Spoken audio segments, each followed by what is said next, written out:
Jaya Kunja Bihari, Jaya Radha Madhava, Jaya Kunja Bihari, Jaya Gopi Janavallabha, Jaya Giri Vadadari,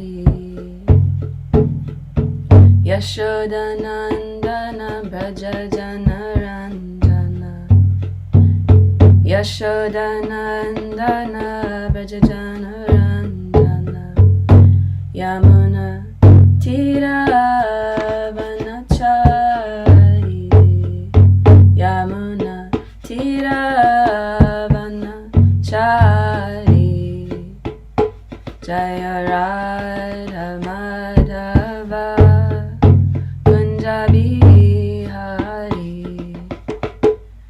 Gopi Jana Vallabha, Jaya Giri Vadadari,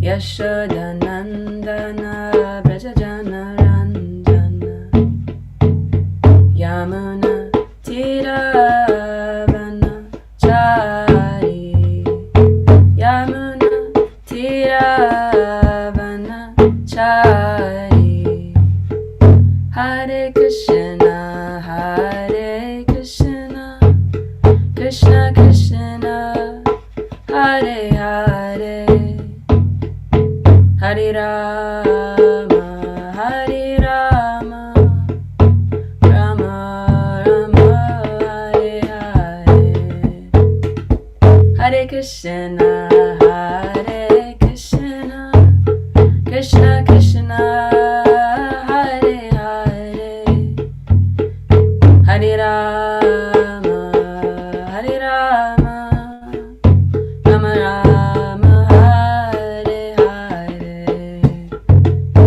Hare Krishna, Hare Krishna, Krishna Krishna, Hare Hare, Hare Rama, Hare Rama, Rama Rama, Hare Hare, Hare Krishna, Hare Krishna, Krishna Krishna, Hare Hare, Hare Rama, Hare Rama, Rama Rama, Hare Hare,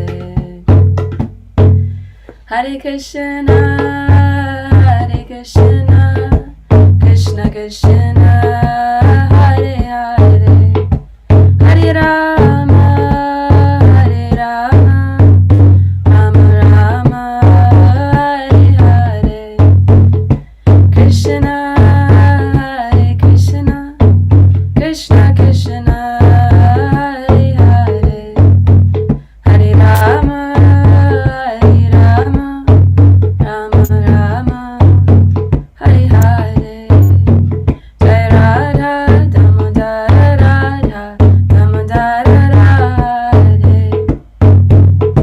Damodara Radha Damodara Shri Radhe, Jaya Prabhupada, Jaya Prabhupada, Prabhupada, Jaya Prabhupada, Prabhupada, Prabhupada, Prabhupada, Jaya Prabhupada.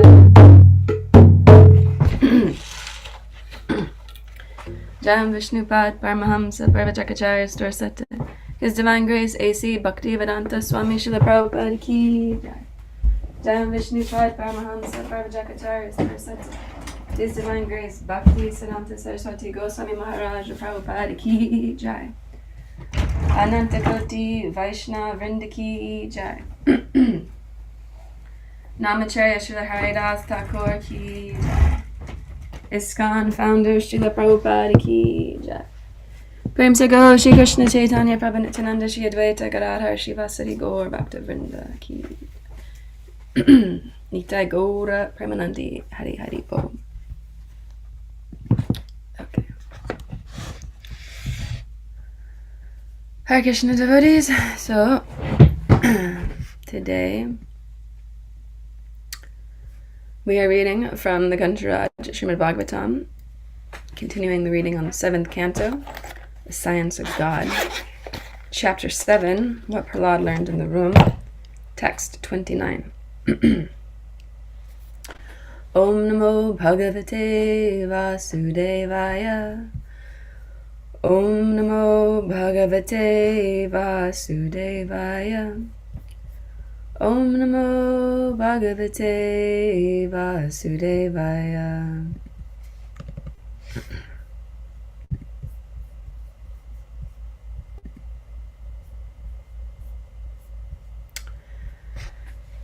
Tatropya sahasranam amya bhagavato dita yad ishvare bhagavati yatayar angya sarati. Tatropaya sahasranam ayang bhagavato diti yad ishvare bhagavati yatayar angya sarati. Tatropaya sahasranam anya bhagavato diti Yad Ishvare Bhagavati Yata Yer Angya Saharati. Would anybody like to chant the verse? Tatropaya sahasranam ayam bhagavato ritaha yad ishvare bhagavati yataya anjasaratihi. Thank you, Prabhu. Anybody else? Tatropaya sahasranam ayam bhagavato ditaha yad ishvare bhagavati yata yair anjasaratihi. Thank you. Any last person? Make it 3.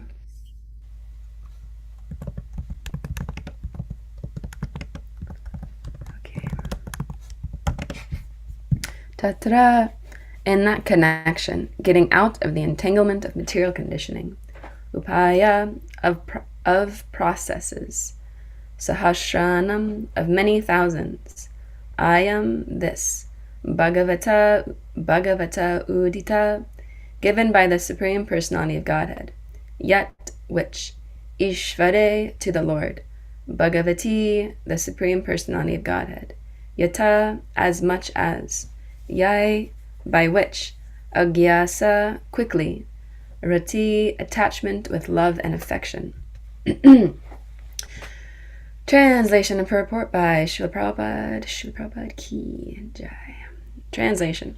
Of the different processes recommended for the disentanglement of material life from material life, the one personally explained and accepted by the Supreme Personality of Godhead should be considered all-perfect. That process is the performance of duties by which love for the Supreme Lord develops. Purport.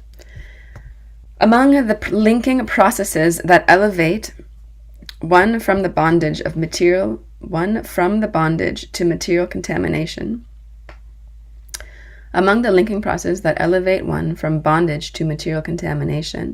the one recommended by the Supreme Personality of Godhead should be accepted as the best.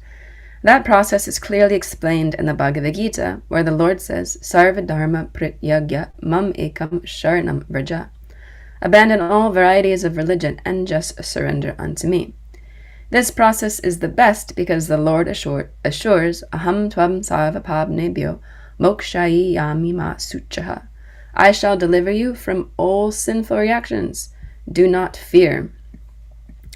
There is no need to be worried, for the Lord himself assures that he will care for his devotees and save him from the reaction of sinful activities. Material bondage is a result of sinful activity. Therefore, since the Lord assures that he will dissipate the results of fruitive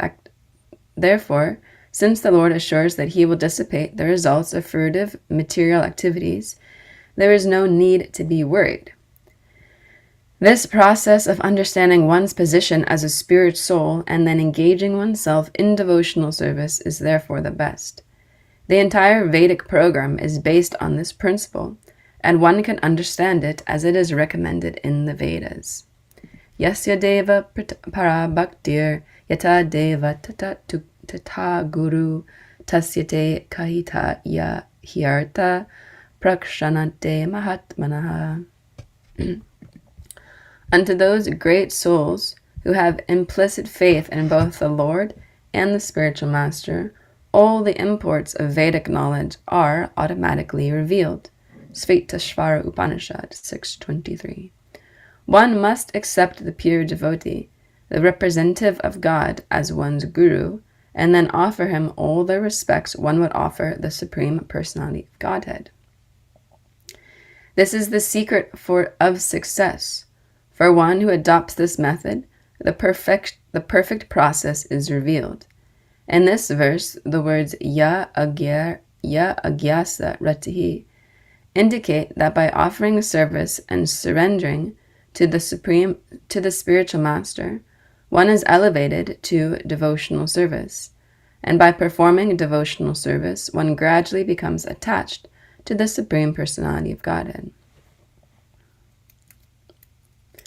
Because of this attachment to the Lord, one can understand the Lord. Because of this attachment to the Lord, one can understand the Lord. In other words, one can understand what the Lord's position is. One can understand what the Lord's position is, what our position is, and what our relationship is. All this can be understood very easily by the simple method of Bhakti Yoga. As soon as one is situated on the platform of Bhakti Yoga, the root cause of one's suffering and material bondage is destroyed. This is clearly explained in the next verse, which gives the secret of success. Anticipation, what's it going to be? Jai Om Jnanatimrandasya Gyananjana Shalakaya Chakshur Amitam Yena Tasmai Shri Guruve Namaha. Shri Chaitanya Manobishtam Stapitam Yena Bhutale Swayam Rupa Gadadmayam Dadanti Swapadantikam Vandeham Shri Guru Shri Yuta Padakamalam Shri Guru Vaishnavamscha Shri Rupam Sargajatam Saguna Saguna Raganatam Vitam Vitam Sajivam Sadvaitam Savadutam Parijana Sahitam Shri Krishna Chaitanya Devam Shri Radha Krishna Param Sagana Lalita Shri Vishvakam Vitamscha. Hey Krishna Karuna Sindhu Dinabandhu Jagapate Gopisha Gopika Kanta Radha Kanta Namostate Tatta Kanchana Gaurangi Radhe Vrindavan Ishvari Vrishabhanu Nasuta Devi Pranamami Hari Priye Vanchakalpa Tarubhyascha Kripa Sindhu Bhyevata Patitanam Pavanebhyo Vaishnavebhyo Namo Namaha. Shri Krishna Chaitanya Prabhu Nityananda Shri Advaita Gadadhar Shivasari Gaur Bhaktivinoda Hare Krishna Krishna Krishna Hare Hare Hare Rama Rama Rama Hare Hare.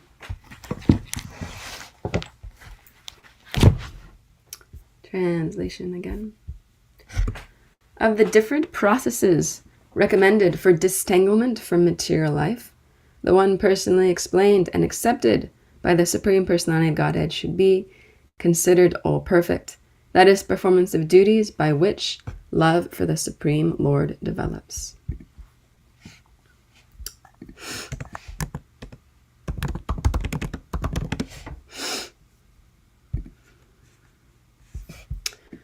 Alrighty, Hare Krishna devotees. So let me see how I can do this.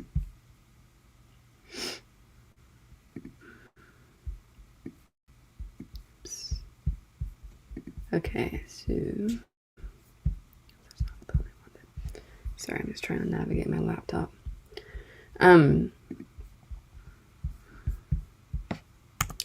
Alright, so I decided first off, I'm very grateful to be giving classes again. It's worked out very nicely that my schedules that I have pertaining with the different works that I do, different working situation that I have, has freed me up in such a way so that I have my Tuesday mornings off free until about 10.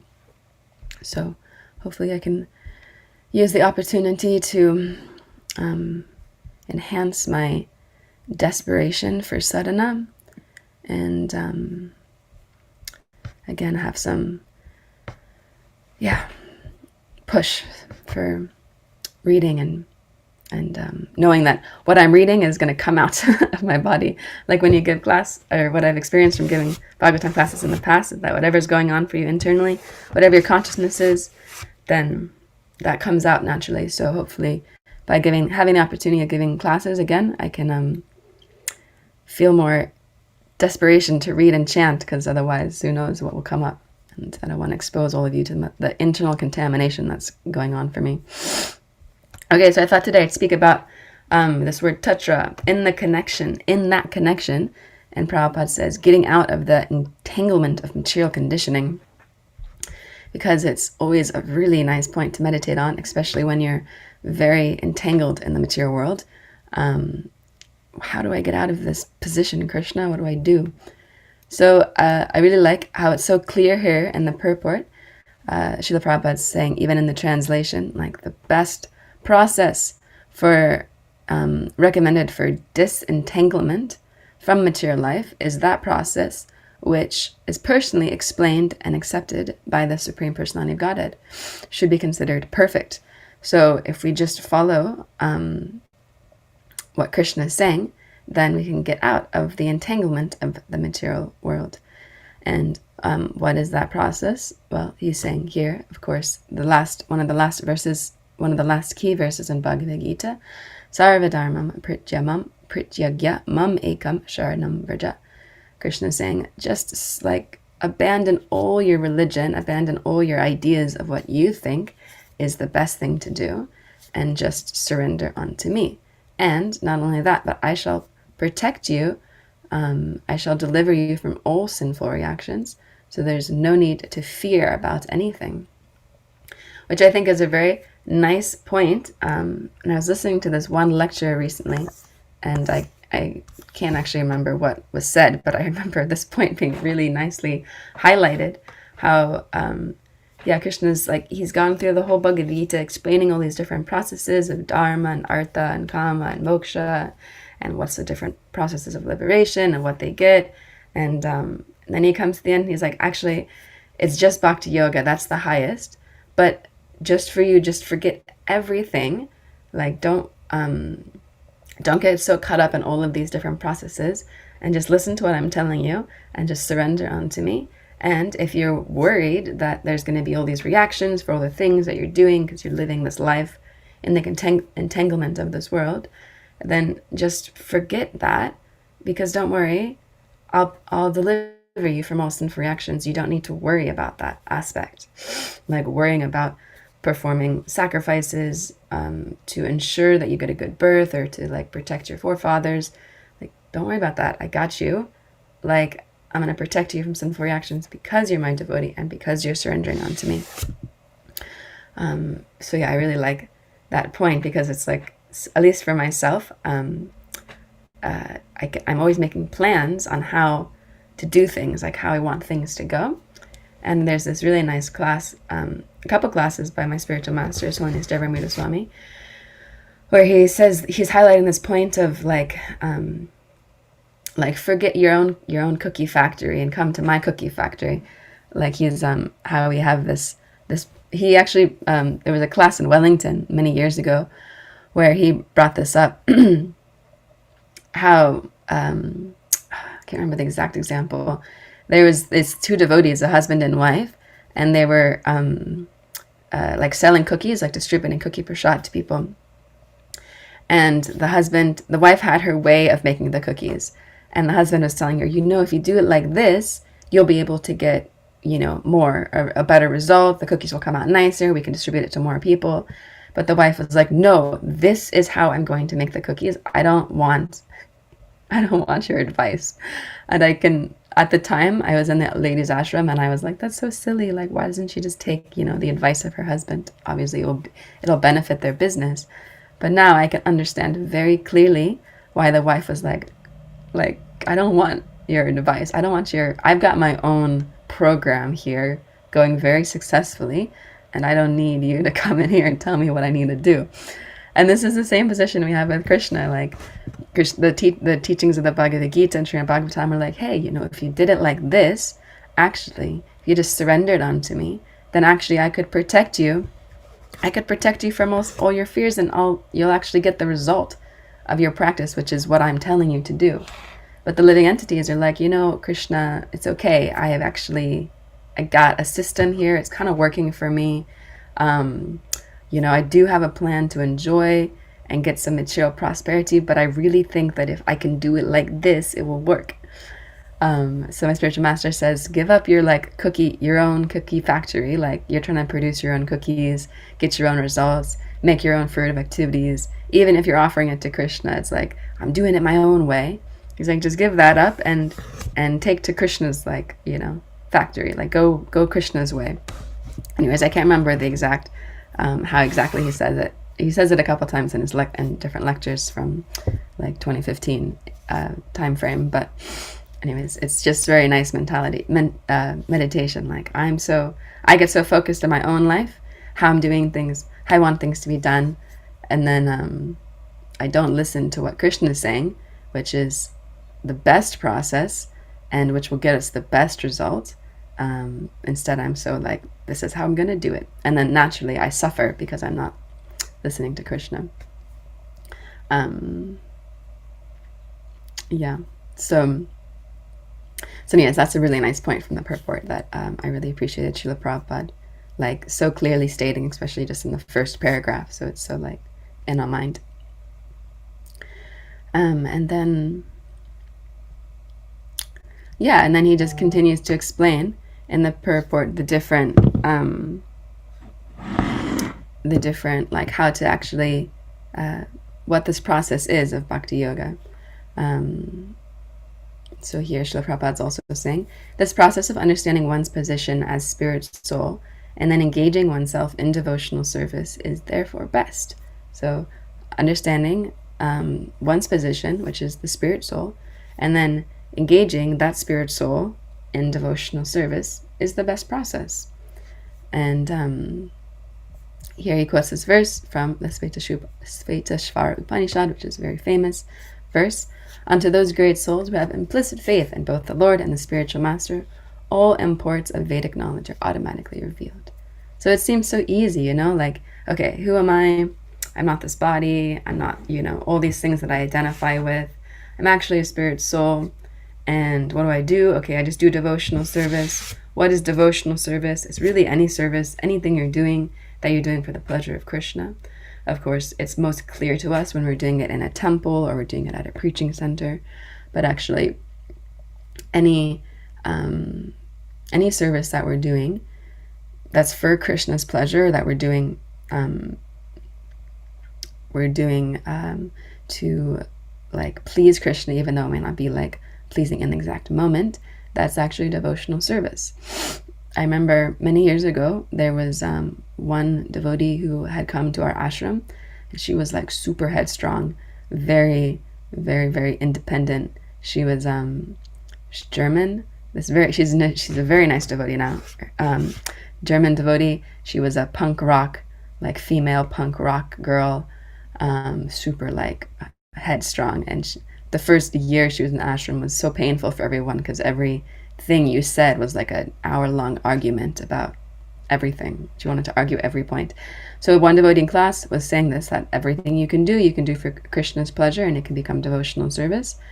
And she was arguing no, that's not possible. How can everything you do, what if I just go to the grocery store? Is that devotional service? What if not brushing my teeth? Is that devotional service? And the devotee was giving class was saying, yes, this is devotional service because why are you brushing your teeth? So that you can have, you can keep your body healthy, so that you can maintain your body, so that you can do devotional service. Or why are you going to the grocery store? So you can buy vegetables, so that you can feed your body, so that you can do devotional service. So all of these things are feeding into our flow of being able to serve Krishna.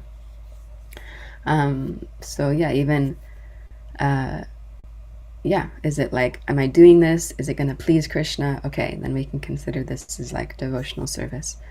Or taking care of the body, I always think of Nitai Chand and Hari Chakra Prabhu when I think of taking care of the body, because they both told me so many times how important it is to take care of the body, because this body is our vessel, it's our vehicle for doing devotional service. And if we're not taking care of this body, if we're not getting enough rest, if we're not like sleeping properly, like getting as many hours of sleep as you need, whether that's 4 hours or 6 hours or 8 hours of sleep, and like feeding the body what it needs, feeding healthy food, exercising the body, keeping it fit, then we're actually injuring ourselves, because in the future we won't be able to perform devotional service, or even currently we won't be able to perform devotional service properly. And yeah, as a small tangent from this point is yeah, I really get this, I really see this, because I as most of you know, I take care of Mother Kalki as like a direct care worker. So I work with her in her home and help her with everything. It's a very personal service. You really have to engage with people like in a very sort of intimate, personal way, doing everything for them that they can't do. And of course, she's wheelchair bound, so there's a lot that she can't do. But yeah, this old age, you know, it really comes. It's very unavoidable. And I definitely think for myself, like, I'm not going to be like that. You know, I'm not going to get old like that. This situation won't happen to me. But but yeah, it's very, very real. It's a very real situation. And it's very like, yeah, very humiliating and very humbling. And you can see if, like how Krishna, you might be praying to Krishna, Krishna, please make me humble. Krishna, please make me tolerant. And it's not like these qualities we one day wake up and we just have them. It's that Krishna puts us in a situation for us to develop those qualities, so that we have to become humble, we have to become tolerant, we have to become patient.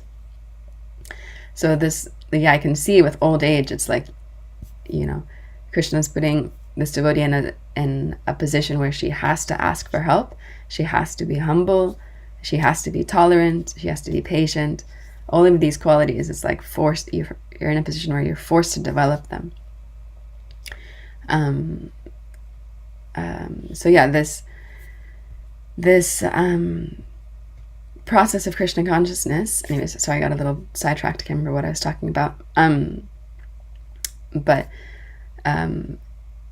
Yeah, Krishna will put you in a position where you have to develop these certain qualities. But fortunately, if you're a devotee, it's so much better off, like 150 times. Your life is significantly better off, 1,000 times, especially in old age, if you're Krishna conscious. There's, in the complex where she lives, there's lots, it's like an elderly complex, or you have to be, I shouldn't say elderly, sorry. You have to be above the age of 60, which is not elderly, to live there. But there are a lot of elderly people who do live there that are like in their 70s, 80s, you know, so they're considered elderly in my mindset. And yeah, they're very like miserable, so miserable, and very demoniac, the way they do things. They eat, you know, smoke so much, even though they're so sick. So yeah, Mother Kalki, her situation is, although she has these, like, is forced to develop these qualities in old age, now that she's in a position, her body's like dwindling and failing on her, still, because even she has Krishna in her home and she's practiced Krishna consciousness for so many years, her situation is 1,000 times better off. So yeah, it really just is this process of Krishna consciousness of bhakti yoga, is even if we're not doing it perfectly, but if we're just practicing it to the best of our ability, and we're trying to engage our activities in devotional service, even if that's just very basic things that we're doing around our house, and we think, okay, am I doing this for Krishna's pleasure? Then this is actually creating a life for us that'll be 1,000 times better than anything we could have experienced in the material world.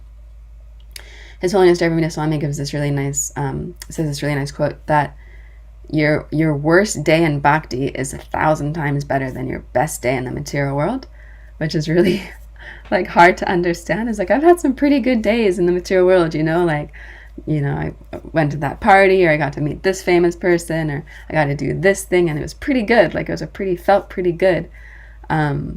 but because it wasn't actually for Krishna's pleasure, it was just for like my false ego enjoyment, and it was just entangling me more in the material world, that actually my worst day in bhakti, where I've been like spent the whole day crying and sleeping and like feeling miserable and just like barely chanting my rounds and like, you know, not even reading the books when I pick it up, is still 1,000 times better than that worst day, than that best day in the material world.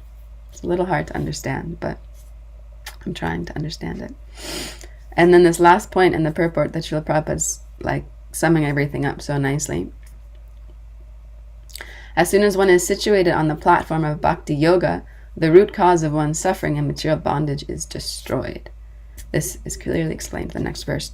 So as soon as one is situated on the platform of bhakti yoga, the root cause of one's suffering and material bondage is destroyed. So it's very nice. It'd be a nice platform to be at. I'm not at there now, but it'd be nice to be there.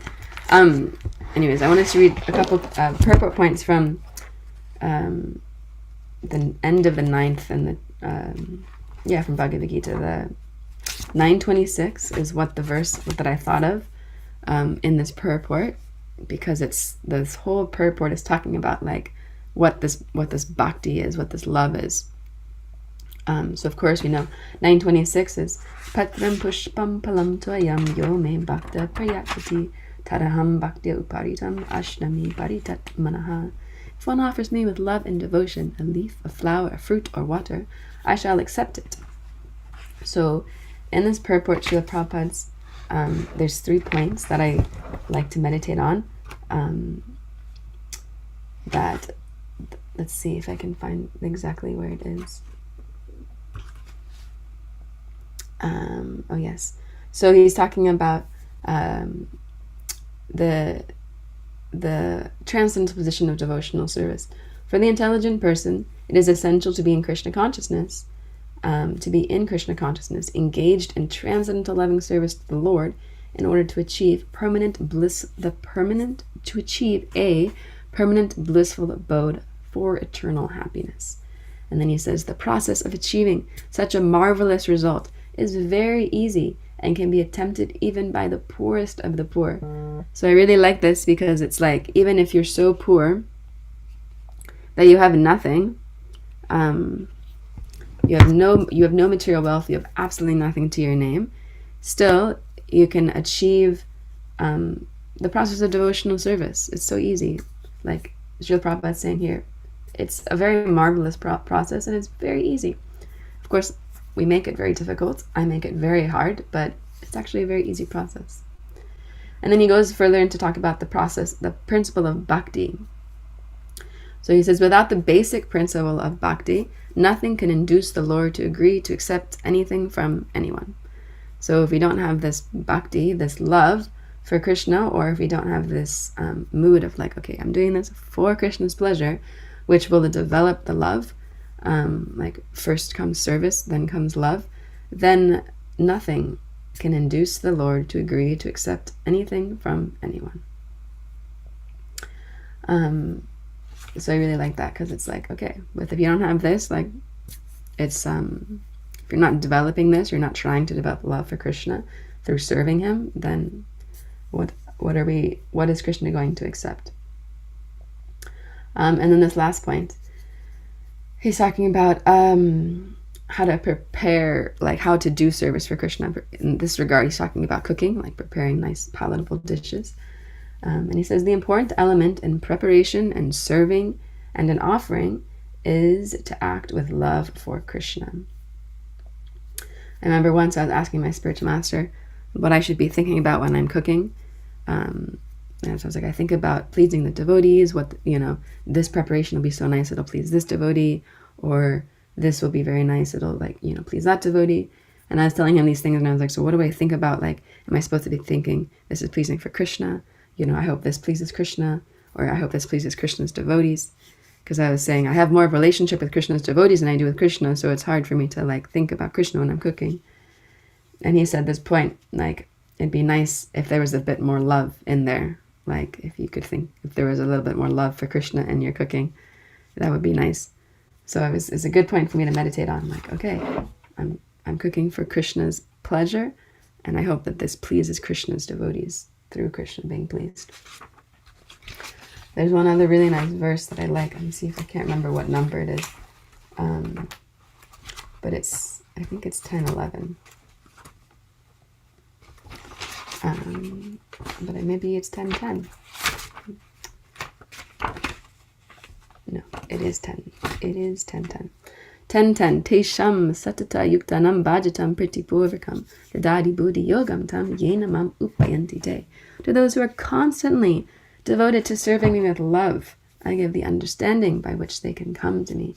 This is a really nice verse, and the point in this verse too I also was thinking of in relationship to this verse, because it's talking all about the process of buddhi yoga or bhakti yoga, how it's like how it helps us get out of the entanglement of the material world. This is very nice. It's in the purport, there's these 3 points. I like to take points from the purport and then memorize them. So buddhi yoga is the process by which one gets out of the entanglement of the material world. The ultimate goal of progress is Krishna. People do not know this, therefore the association of the devotees and the bona fide spiritual master are important. So this is a really nice point. So the process of buddhi yoga is the process which one gets out of the entanglement of this material world. And I like to think of like a kitten stuck in yarn, and they're just like so entangled. It's like their arms all wrapped up, and then they get one arm free and the other arm's entangled. So it's a process to get out of this, and you need some higher knowledge. Like, okay, how do I do this? So that's what the buddhi yoga is there for. That's what bhakti yoga is there for.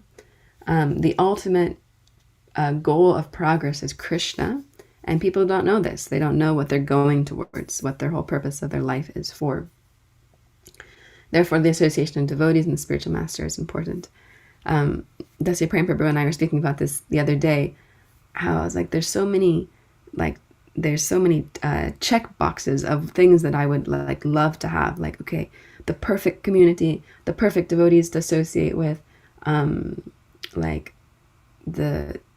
a service to engage in that's like, a project you can go for, all of these different things that I want. And it's like you've got a Rubik's Cube, and there's all these different sides, and you're just trying to rearrange in this way, that way. Okay, I've got one side. Okay, I've almost got the other side, but then I have to turn it again. And it's like your whole life can be spent trying to figure out how to get this Rubik's Cube to be perfect.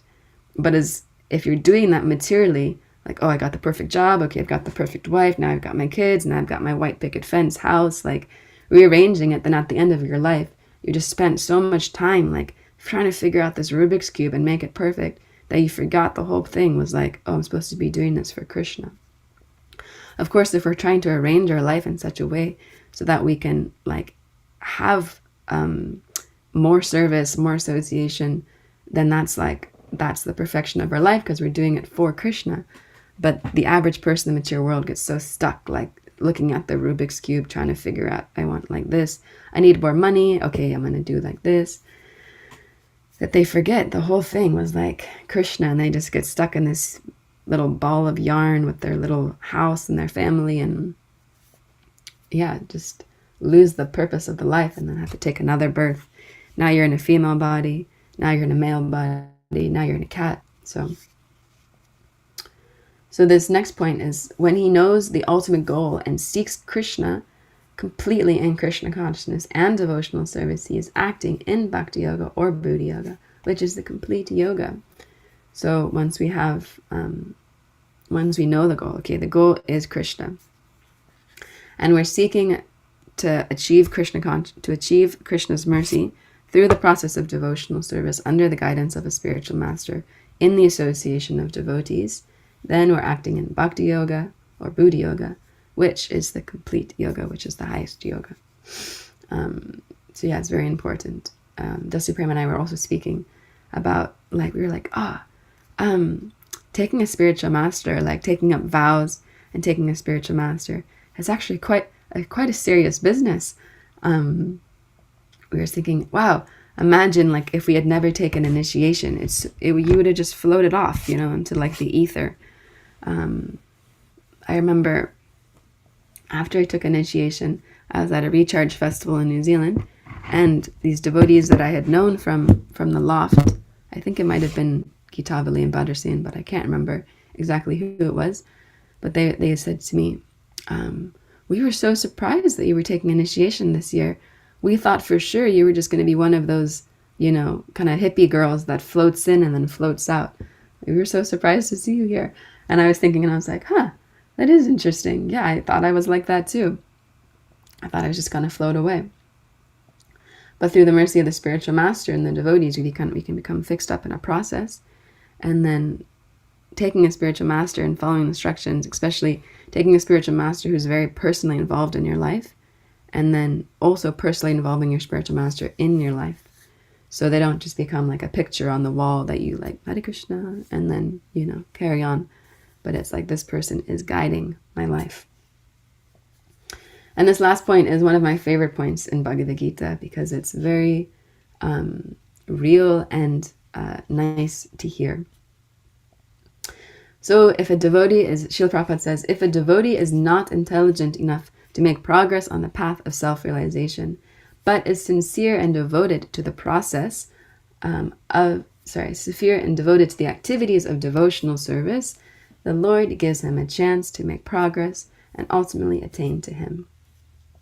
So I really like this point because for myself, I'm definitely not very intelligent. But Krishna is so kind that he's like, okay, if you're sincerely trying to do devotional service, then I'll give you a chance to make progress and ultimately attain to me, to Krishna. So yeah, this is very nice to hear because even in this purport, Srila Prabhupada's just saying like it's such an easy process. Just realize your spirit soul and do devotional service and surrender unto Krishna. Easy. But for us, it's such a challenge. We make it so difficult with we have so many conditionings, so many triggers that limit us from being able to fully surrender in the way that we want to. It becomes such a hard process, at least for myself. I had this yesterday, we went to this Kirtan festival over the weekend in New Jersey, which was so nice. It was definitely quite a push to get there. But it was so nice just sitting in Kirtan for like 5-6 hours and just like sitting in one spot and not moving. And I had my stopwatch and I was like, I'm going to sit here for 5 hours until I have a taste for the holy name because I'm not moving until it like sinks into myself. And it was so nice. I was sitting there. First 2 hours, it was just like hitting and going off and hitting and going off. And then after like 3 hours, 4 hours, and I was like, okay, I can actually start to feel like I can hear the holy name. So yeah, it was so nice. And then, of course, unfortunately, right towards the end, when Achita Gopi was leading Kirtan, I was like, I'm so tired. I'm like falling asleep in her Kirtan. So we ended up leaving. But yeah, it's Krishna is giving us all these opportunities. Okay, here's this opportunity. To make progress and to attain him. And even the opportunities that Krishna gives are sometimes really challenging. So we went to this Kirtan festival, and then the next day we were kind of traveling, and then we got back yesterday, and I had to make tofu all day, and I usually start at 6, but I didn't end up starting until 10. And then I finished at like 1 in the morning. So it was just like such a purifying day. The whole day was so purifying. It was like super purifying. And I was like, wow, this is so interesting. Yes, this day was so challenging, but just 2 days ago, I was having such a nice day in Krishna's service. So yeah, I was just thinking, I was like, okay, this must also be Krishna's mercy. It's just coming in a different way. So yeah, this Krishna's giving us opportunities so that we can continue to make progress and ultimately attain to him. Hare Krishna. So I hope that made sense and was somewhat fluid. I'll stop now because it's 10 till, and I do have to leave at 8 because I have some things I have to do this morning. But if anybody has any corrections or comments or realizations or just things they'd like to say, please, you're most welcome to. I would love to hear from you. I hope that it was loud enough and everybody could hear. I didn't see anybody message that it was too quiet, that I was speaking too quiet or too quickly. So I hope it was legible. Hare Krishna. Dina Palaga, Devidasi. Haribo, I have something to say. I just wanted to say that I was really happy and enlivened to hear from you and see you giving class. And I was thinking, I'm like, why am I so happy? I mean, other than that we're friends, but I'm just like relishing how nice it is to hear from your, well, you're my senior and my peer, but how nice it is to like hear from peers or like those you can identify with, hearing them giving class. It just really like hits different. And it was just really hitting my heart this morning. So I appreciate what you were saying, and also just the fact that you're giving class is really I just feel very encouraged and inspired in my devotional service. Maybe also because we're like transitioning ashrams at the same time. It's just nice to see. That's all I wanted to say. Thank you. Yeah, I like hearing from your classes too when you speak, because it's the same. It's really nice to hear from devotees who are, yeah, your peers together, going through the same sort of stuff. Thank you. Anyone else would like to say anything? Got 5 minutes, 7 minutes. Got 8 minutes.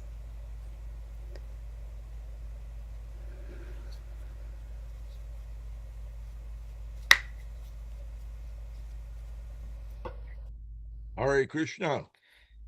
Hi, Krishna. Manupan Leela Prabhu. I am also delighted to hear from you. The other day I mentioned to Dasha Prema Prabhu that I was thinking, geez, I have not heard from him in a while, and I'd really like to hear from him. And there he was giving class. And I was thinking the same about you. I was thinking, boy, I haven't heard from Manupana Leela in a while, and I miss hearing from her. And here you are. So I'm delighted. It's I really value hearing from all the devotees, and I really appreciate your classes. You give some very nice classes, and it's one of the very valuable things about hearing from a variety of devotees is that you get different perspectives, and it broadens your understanding of Krishna consciousness. The same dynamic plays out in kirtan. It's one thing to chant by yourself, japa or bhajan, but when you chant in the company of other devotees, it's particularly ecstatic. Everyone has their own perspective on the holy names, and they amplify that. Krishna is like a many-faceted jewel. There are innumerable facets, so many beautiful features to appreciate, and it's hard for a single individual to try to appreciate all of what's there at once. But as a group of devotees can each um, absorb themselves in the appreciation of some particular aspects of Krishna and amplify that in kirtan, and then everyone is able to appreciate um, those wonderful features of Krishna. The kirtan becomes very ecstatic. And Srimad Bhagavatam class is not any different. When we hear from different devotees, we get a chance to relish new perspectives and understandings that may not have occurred to us, or somehow or other we get a chance to see things from a new angle, and it broadens our own perspective. So and that's an important part of progressing in Krishna consciousness. There's so much to appreciate about Krishna. We want to try to appreciate as much as we possibly can, and there's no limit to it. So it's exciting to learn more and more as time progresses. Anyway, I really enjoy hearing from you. And if I didn't have that chance, I would feel a sense of loss. So I haven't heard from you in a while, and I've been missing that opportunity. One of the wonderful things about your classes is that you often incorporate a whole bunch of wonderful Leela narrations of Krishna Leela, different pastimes. You narrate them wonderfully, and it's really nice to hear. I don't get that as much from other devotees, but it's a feature of your classes. Today you just made a whole bunch of really nice points, and it's a wonderful meditation. So lots of material for me to consider throughout my day and keep me absorbed in Krishna consciousness. So I thank you, and yeah, I hope we'll have the opportunity to hear more from you. Sometimes devotees change ashrams, and you can change to different ashrams, but historically, when devotees move to the household ashram, oftentimes, unfortunately, there is kind of a diminishing of service because they become distracted with so many other responsibilities. So much of their time is dedicated to working, and then maybe there are children and so on, or sometimes just paying the bills becomes a really major preoccupation. And so I know, for a lot of leaders in ISKCON, they worry sometimes when devotees change ashrams because it means that at least temporarily, sometimes service diminishes, but not always. There are some devotees that continue to perform all kinds of wonderful service, regardless of the circumstances, and they just continually expand their service, and sometimes it's less visible, but anyway, I think you're in the latter category of individuals who manage to maintain a nice standard of devotional service and Krishna consciousness in spite of circumstances. We always worry, sometimes devotees change ashrams and they just seem to submerge beneath the surface somehow or other. Sometimes you don't see them so much anymore. So we're always hoping that devotees will do well, and so here you are giving class, wonderful class full of wonderful Krishna conscious perspectives, very encouraging and delightful to hear. I thank you. I'm grateful.